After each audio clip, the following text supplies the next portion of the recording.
Hello friends, welcome back to नई classes. तो start करते हैं।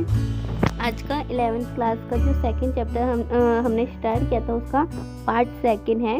हमारा जो चैप्टर चला था वो था forms of business organization. Business organization कितनी प्रकार की होती है, कैसी कैसी होती है, तो ये हम डिस्कस कर रहे थे। तो आज जो सेकंड पार्ट है, ये हमारा पार्टनरशिप के बारे में डिस्कस करेंगे। तो जो हमारा जो चैप्टर है उसमें पार्टनरशिप क्या होते हैं, उसके फीचर्स क्या होते हैं, ये सब हम देखेंगे। First to welcome my channel and please मेरे जो चैनल है उसको लाइक शेयर एंड सब्सक्राइब कर दिया करो। और जो न्यू स्टूडेंट है वो मेरे टेलीग्राम चैनल ज्वाइन कर लिया करो। वहाँ पे सारे नोट्स, जो जितने भी नोट्स होंगे वो सारे प्रोवाइड कर रखी हूँ। तो प्लीज़ मेरे जो चैनल है टेलीग्राम चैनल, उसको भी ज्वाइन कर लिया करो, जिससे आपकी हेल्प हो जाएगी। तो स्टार्ट करते हैं। पार्टनरशिप क्या होता है ये हम पढ़ेंगे। तो जो पार्टनरशिप है, ये इंडियन पार्टनरशिप एक्ट 1932, ये जो पॉइंट है ये मेन इम्पोर्टेंट है। इंडियन पार्टनरशिप एक्ट 1932 जो हमारे पार्टनरशिप है, ये इंडियन पार्टनरशिप एक्ट 1932 के अंदर लिखा हुआ है कि पार्टनरशिप का मतलब क्या है, उसका डेफिनेशन क्या है, ये हमें एक्ट के अंतर्गत दे रखा है। तो पार्टनरशिप क्या है? The relationship between person who have agreed to share the profit of business carry on by all or any of them acting for all. The relation between person, partnership एक ऐसा relationship है person के बीच में जो क्या करता है, who have agreed to share the profit of business, जो बिजनेस का प्रॉफिट होता है उसको आपस में बांटने में सहमत होते हैं। On or business carry on by all or any of them acting for all. ये जो बिजनेस है इसको जैसे तीन जने हैं और उसमें से कोई बिजनेस स्टार्ट करे तो उसमें से कोई एक बंदा भी बिजनेस को चला सकता है, या तो सारे ही मिलकर एक साथ बिजनेस को हैंडल कर सकते हैं। तो ठीक है, तो उसके बाद हम आते हैं फीचर्स पे। तो फीचर्स क्या है इसके पार्टनरशिप के? पहला फॉर्मेशन क्या होते हैं? जो पार्टनरशिप होते हैं उसके लिए क्या फॉर्मेशन चाहिए? तो formation of partnership is also easy, there is no need major formalities. तो ये क्या होता है, पार्टनरशिप के अंतर्गत जो पार्टनरशिप होता है उसमें मेन कुछ नहीं होता, ज़्यादा फॉर्मेलिटीज़ नहीं होती। उसमें मेन होता है पार्टनरशिप डीड। पार्टनरशिप डीड क्या होता है ये मैंने पहले बता रखा है। तो पार्टनरशिप डीड क्या होता है? एक ऐसा एग्रीमेंट होता है जिसके अंतर्गत सभी बातें लिखी होती है कि जो जितने भी पार्टनर्स है वो जो अपना प्रॉफिट शेयरिंग रेशियो वो किस रेशियो में बांटेंगे, या तो सैलरी किसको कितनी मिलेगी, कमीशन कितना मिलेगा, इंटरेस्ट ऑन कैपिटल कितना मिलेगा। तो ये जो जितनी भी पार्टनर्स की जो जितनी भी बातें होती है वो सब पार्टनरशिप डीड के अंतर्गत लिखी जाती है, जिससे जो आगे बिजनेस है उसमें कोई प्रॉब्लम रिएक्ट ना हो। तो उसके बाद हमारा जो सेकंड पॉइंट है लायबिलिटी। सेकंड पॉइंट है हमारा लायबिलिटी।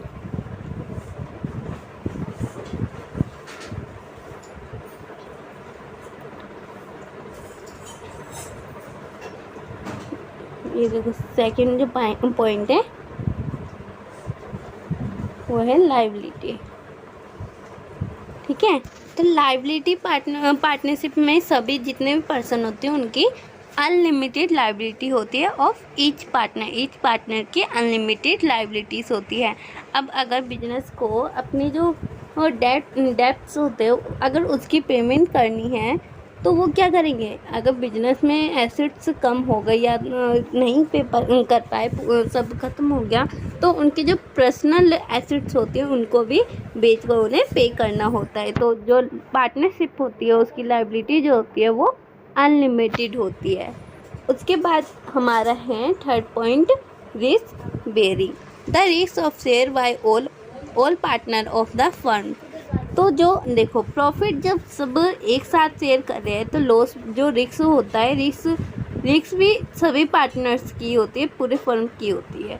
और इसमें जो डिसीजन मेकिंग होता है वो सभी जितने भी पार्टनर्स होते हैं वो डिस्कस करके अपना सही डिसीजन लेते हैं। तो इसमें डिसीजन मेकिंग भी होता है, ठीक है।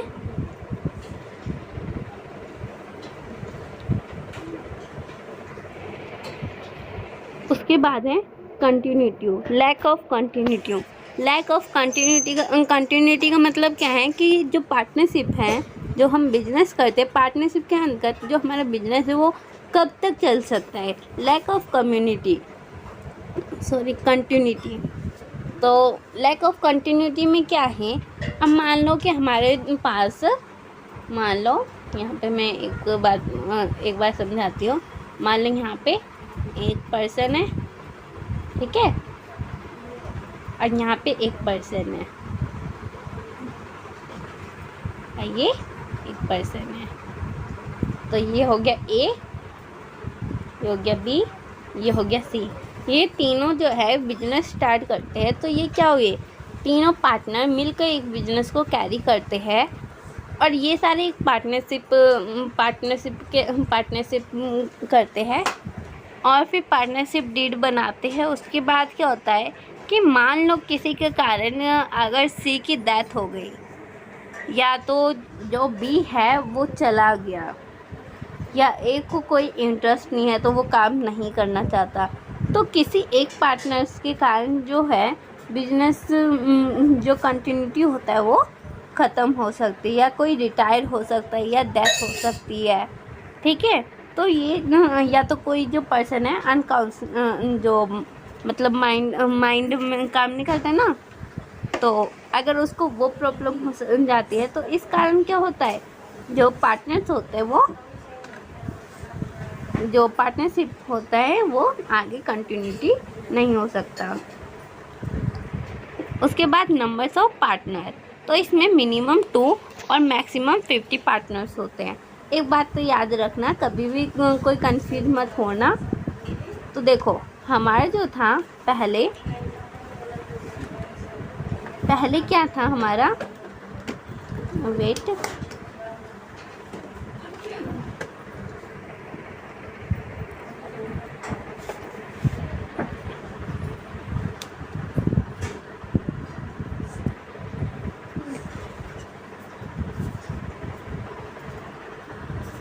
पहले क्या था वो देखते हैं। जब हमने पहली क्लास में पढ़ा था सोल प्रोप्राइटर, तो उसमें क्या था, एक याद रखना, जो सोल प्रोप्राइटर होता है उसमें कितने मेंबर्स होते हैं, टोटल एक होता है, और जो पार्टनरशिप होता है उसमें क्या होता है 2 से 50, ठीक है, मिनिमम 2 और मैक्सिमम 50। और जब उससे बड़ी क्या होती है कंपनी, पार्टनरशिप से बड़ी कंपनी होती है, तो उसमें क्या होता है 50 से अबोव होते हैं, ठीक है, 50 से अबोव पर्सन होते हैं। तो नंबर्स ऑफ पार्टनर्स में हमारे पार्टनरशिप के अंदर जो मिनिमम नंबर है पार्टनर्स की वो है 2, और मैक्सिमम है 50 पार्टनर्स। और ये जो होता है, नेक्स्ट पॉइंट आते हैं,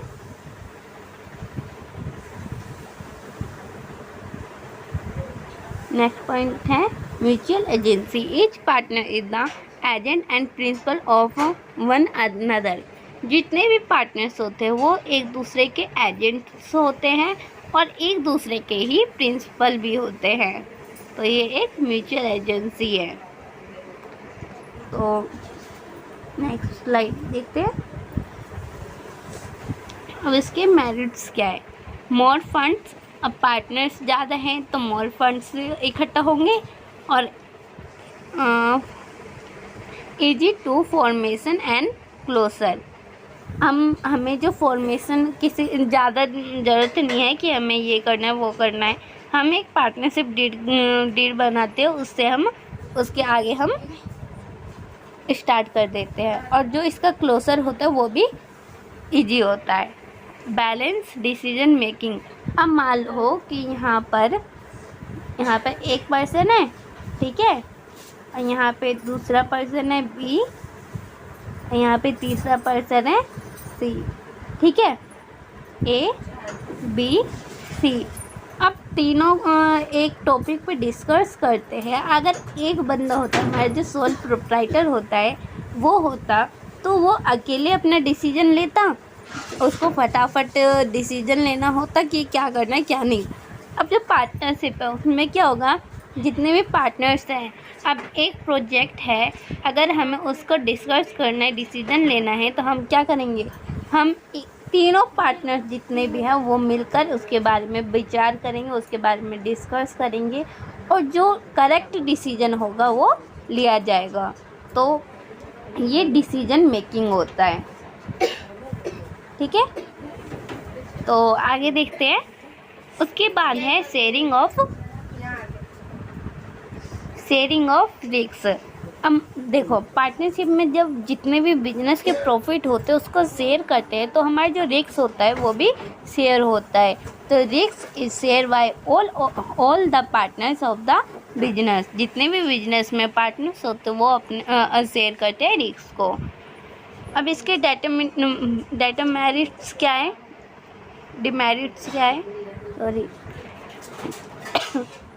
पहला है पॉसिबिलिटी ऑफ कॉन्फ्लिक्ट्स, और फिर दूसरा है unlimited liabilities, limited resources, lack of continuity. तो पहले में क्या है, पॉसिबिलिटी ऑफ कॉन्फ्लिक्ट्स। ठीक है, तो इसमें जो है, अगर एक जो पार्टनर्स है उसके बीच क्या होते हैं, लड़ाई झगड़ा का पैदा होता है। मान लो यहाँ पे ए है, बी है, सी है, ठीक है, ये तीनों जो है पार्टनर है। अब मान लो कहीं पे हमें डिसीजन लेना है, सी कुछ और चाहता था और ए कुछ और चाहता था, मैं इन दोनों की नहीं बन पाई, तो एक दूसरे में जो है लड़ाई की भावना पैदा हो जाएगी। तो ये जो है पॉसिबिलिटी ऑफ कॉन्फ्लिक्ट, ये जो पार्टनर्स को बीच में मतभेद भी पैदा करता है। कभी तीनों पार्टनर्स एक साथ जो डिसीजन मेकिंग नहीं हो पाता अच्छे से, तो इनके बीच में कॉन्फ्लिक्ट्स बढ़ जाता है।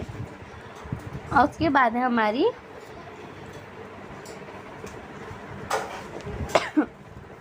Unlimited liabilities. The liabilities of each partner is unlimited. जो लायबिलिटीज होती है ईच सभी पार्टनर्स की अनलिमिटेड होनी। देखो, इसमें दो तीन बात होती है। अगर इसमें देखो, the liability of each partner is unlimited. जितने भी पार्टनर्स होते हैं उनकी जो लायबिलिटीज़ होती है वो अनलिमिटेड होती है। ठीक है, फिर है लिमिटेड रिसोर्सेज।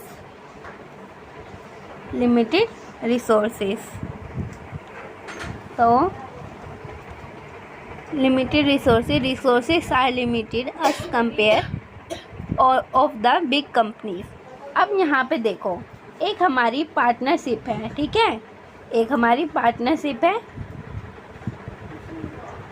सॉरी लिखना नहीं होगा, ये देखो, एक हमारी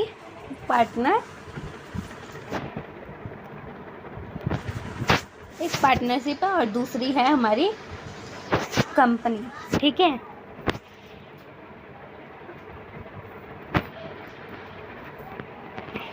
कंपनी है।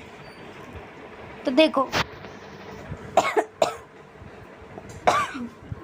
अब एक पार्टनरशिप और कंपनी दोनों में क्या है डिफरेंट, बताओ।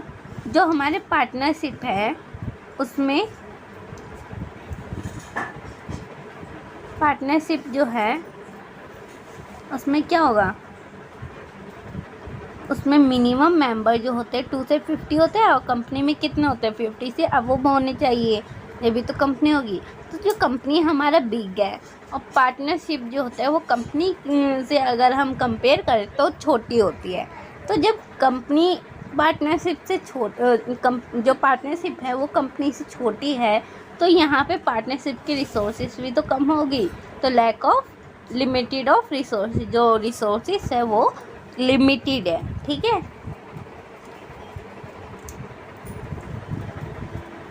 उसके बाद है लैक ऑफ कंटिन्यूटी।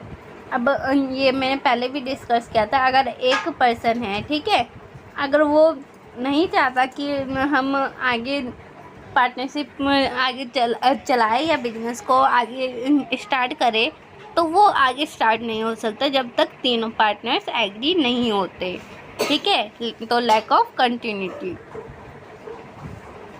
उसके बाद है पार्टनरशिप। पार्टनरशिप कितने प्रकार की होती है? तो on the basis of duration, time के हिसाब से देखें तो partnership at will, partnership particular partnership, this partner is a particular purpose. देखो पार्टनरशिप एट बेल, जब तक पार्टनर्स चाहते हैं जब तक चला सकते हैं, ठीक है। और अगर वो नहीं आगे कंटिन्यू कर सकते तो वो बंद कर सकते, तो ये टाइम के हिसाब से होता है। और एक है पर्टिकुलर पार्टनरशिप। जो पर्टिकुलर पार्टनरशिप है इसमें क्या होता है, एक पर्टिकुलर जो एक उद्देश्य होता है, एक हमारा जो मोटिव,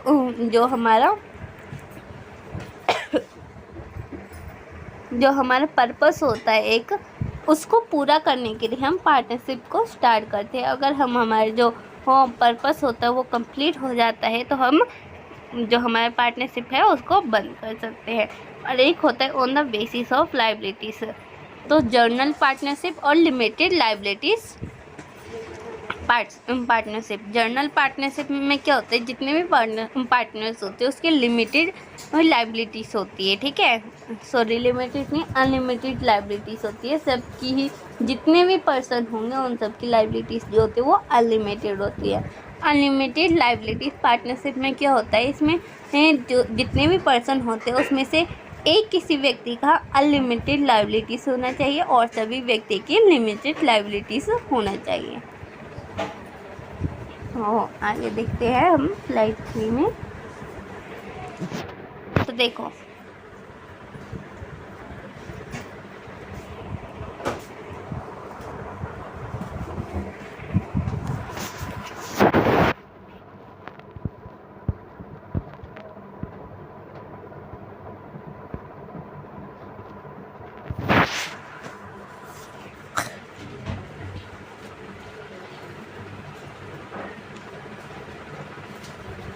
इसके बारे में पढ़ते हैं।